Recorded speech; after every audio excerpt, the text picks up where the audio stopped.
Nous l'avions dit la semaine dernière, la pratique est une excellente école de formation pour les enseignants, mais pas que, me diriez-vous. Cela dit, la pratique ne suffit pas à elle seule pour s'ouvrir les portes de l'excellence. Pour être formatrice, elle doit toujours être évaluée.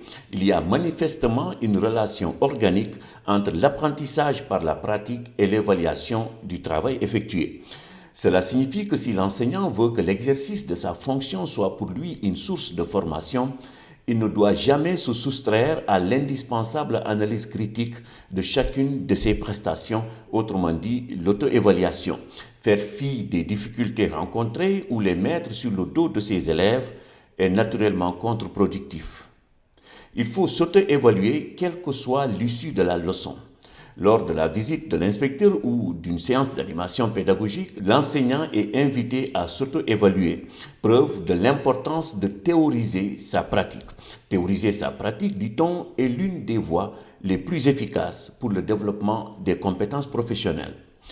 Mais voilà, certains enseignants n'interrogent leur pratique que si la leçon n'a pas donné les résultats escomptés, font remarquer Clark et Lampert.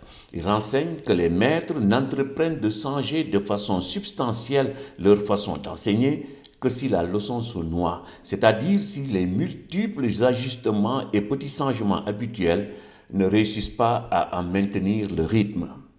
Si l'auto-évaluation est importante pour le développement des compétences professionnelles, sa pratique obéit au respect de certaines règles. Par exemple, la connaissance de soi.